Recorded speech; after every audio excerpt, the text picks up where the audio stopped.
Now, could Brexit break up Britain? Joining me is Martina Anderson, MEP for Sinn Féin. And Martina, let's just look at this in the context of the draft withdrawal agreement, which has just come out from the EU. It speaks of, as a backstop option, Northern Ireland keeping aligned to Europe and inside the customs union, if no other solution to the border can be found, and also the UK needing to guarantee in legal terms no hard border and changing of the border arrangements between Northern Ireland and the Republic of Ireland. Theresa May warned reportedly today that the EU, it needs to stop trying to break up the UK as a result of Brexit. Do you see that as any kind of, reality? Well, why did Theresa May agree to all of that in December? Because that's exactly what she did.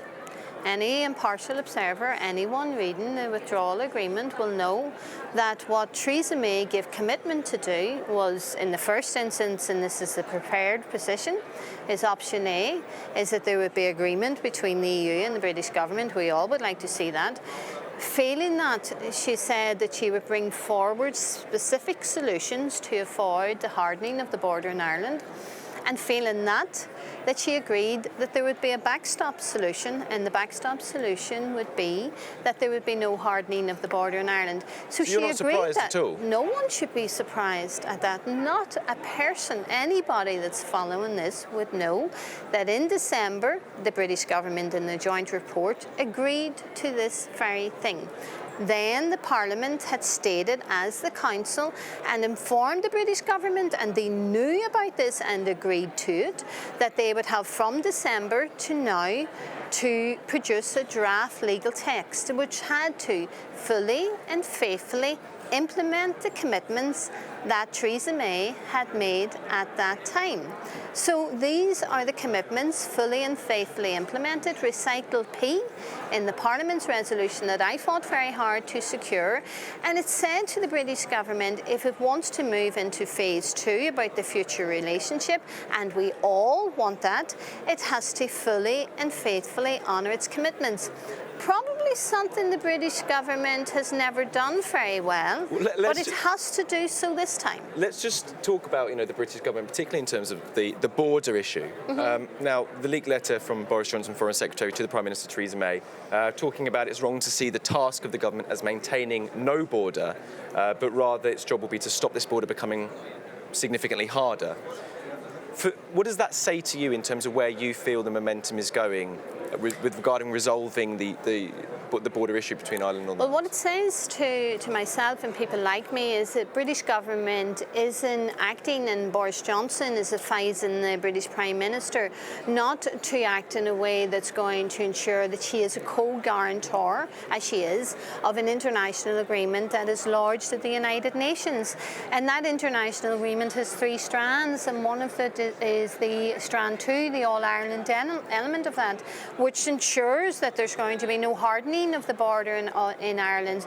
So it would tell you that Boris Johnson, and some of the remarks he made yesterday, absolutely alarming, that this is the calibre of the people that are negotiating on our behalf. That said, I think that it was reckless and wrong for him to suggest that there could be some kind of, border that would be tolerated by the people of Ireland. There will not. Just to pick up on that, he did mention that, and I quote here, even if a hard border is reintroduced, we would expect to see 95% plus of goods pass the border without checks, effectively. Is that something that you could recognise as a reality? No one recognises it. It's absolutely illusional.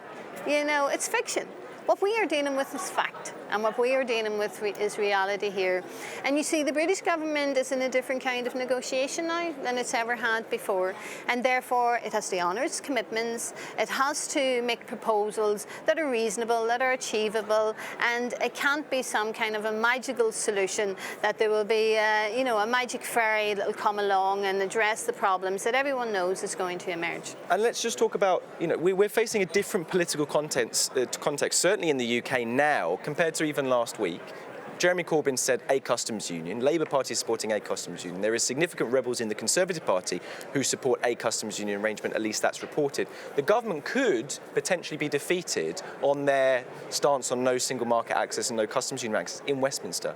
Now, the Irish Taoiseach Leo Varadkar has urged Sinn Féin to commit their MPs to Westminster? Because let's face it, in the current calculations, they would really be able to dictate the government's position and whether they would succeed or be defeated in Westminster. And just a question for you as someone who's been heavily committed to Sinn Féin, is that ever going to be a possibility to you? And if not, arguably to some extent Sinn Féin would be politically culpable for the reason why potentially a hard border would be forced through as a result of a customs union. That's absolute nonsense. And in the first instance, Republicans have got a proud history of active abstentionism.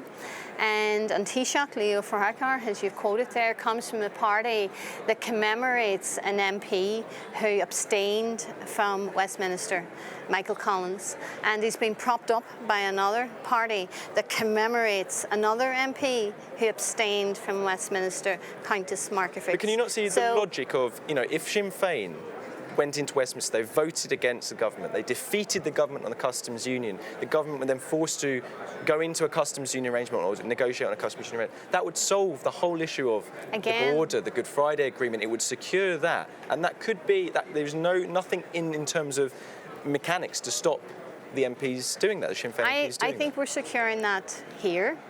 But it is very clear, and it's something that that your listeners and voters, I think, will appreciate.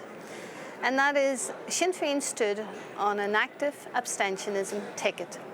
The people of the North, the Nationalist Republicans of the North, have turned their back on Westminster, with all due respect to you. And they didn't vote for any other MP from the Nationalist Republican community other than those who were going to actively abstain. We have no desire to meddle in the affairs of Britain, and we don't want them to meddle in the affairs of Ireland. So our position is quite clear. We've made a pledge to the electorate, and we intend to honour that. Again, something that you might find doesn't happen too often in politics, but it's certainly something that Sinn Féin can stand over and honour, as we will do. We will not be taking our seats in Westminster, but no one can be under any doubt of the work of the Sinn Féin team over here in the European Parliament. We have not only punched above our weight, but in 3 resolutions have secured the majority people supporting MEPs, supporting preserving and protecting the Good Friday Agreement in all of its parts. And what Taoiseach and the British government needs to do is to honour that Good Friday Agreement. We've come through a terrible conflict, and what we want to do is build upon the peace and reconciliation with all the problems that we have at this moment in time. And people might think that they're putting us on the back foot for that question. It is a ridiculous question to ask a party who has secured the majority of the people voting for them on that basis, and who wants us to preserve designated special status for the North to remain within the EU. And I think what we've seen today, that we have gone some way in securing that, that is to be welcomed. We also need to maximise that it is the entire single market, not just parts of the single market. And we need the British government to explain to the people and put the protections in place how there's going to be no diminution of the rights of the people in the North, regardless of what tradition they come from. So you shouldn't be distracted by nonsense like that. We have work to do, serious work to do. And on that note, I'm going to leave you to go off to speak to the people who vote for me in the North of Ireland, because they are going to hear from me in a few short minutes. Martina Anderson, thank you very much. Thank you.